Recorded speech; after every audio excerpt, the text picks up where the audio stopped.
बाबा की याद में जब आप भोग लगाने के निमित्त बाबा के पास पहुंची, बाबा ने बहुत प्रेम से दृष्टि देके स्वागत किया। बाबा से प्रेम से दृष्टि से मुलाकात करते रहे। फिर मैंने कहा बाबा अब भोग लाए हैं और ईशु दादी के निमित्त भी हैं।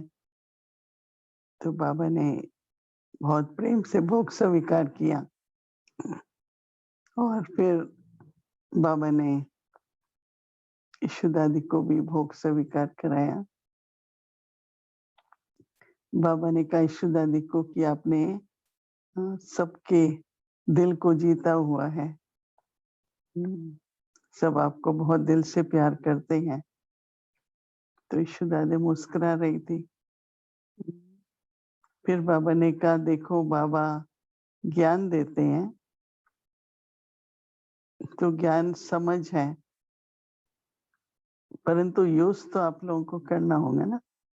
तो जितना जितना ज्ञान की समझ से हर कदम उठाएंगे उतना बाबा की तरफ से आप सबको शक्ति मिलती रहेगी। तो समझ मिली है वो तो आपको ही यूज करनी होगी ना, पर बाबा शक्ति तो देते ही हैं। फिर बाबा ने कहा कि देखो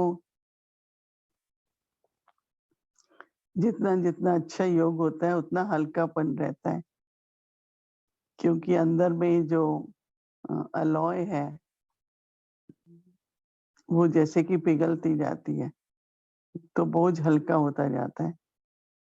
ऐसे जेवर भी होता है, उसमें जब तक अलॉय है तो उसका वजन होता है, जब सच्चा सोना होता है तो इतना वजन नहीं होता है।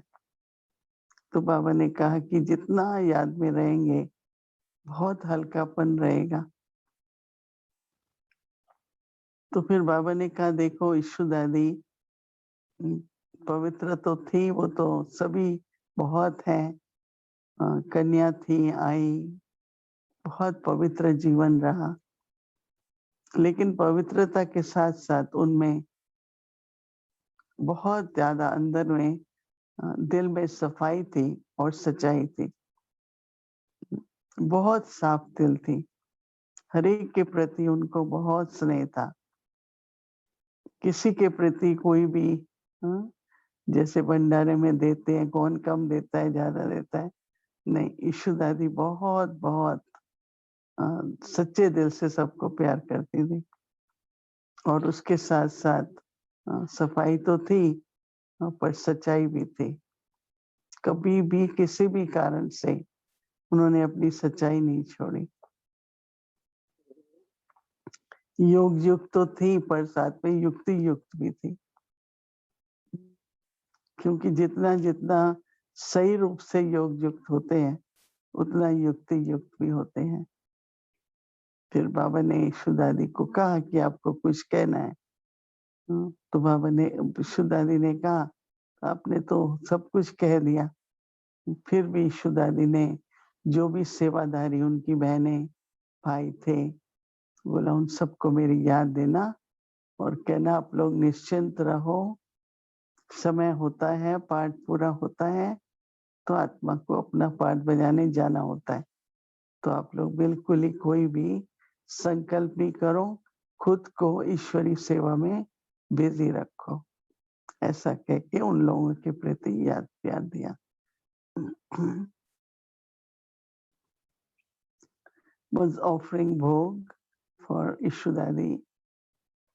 Baba invited me, welcomed me, and I was offering bhog. And I said to Baba, it's also for Ishu Dadi. So Baba made her accept bhog. Baba accepted bhog. It's a very lovely sharing of drishti also. Then Baba said, knowledge is understanding. And you have to use that knowledge or understanding. We call in Hindi as samajh. That means you have to be sensible. and use that knowledge. Baba will give you power, but you have to use knowledge.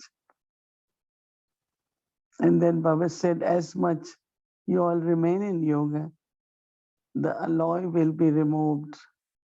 So you will start feeling very light.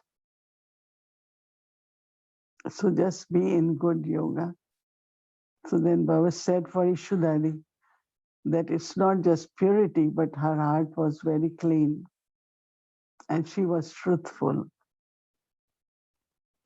internally, externally.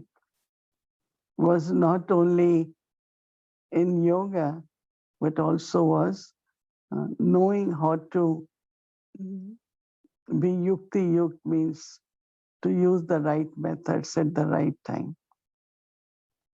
So she was loved by everyone. And then Baba Ishudadi gave lots of love for those who had been helping her and said, just remain carefree. When part has to change, soul has to go. Just remain busy now in godly service and give lots of love remembrances.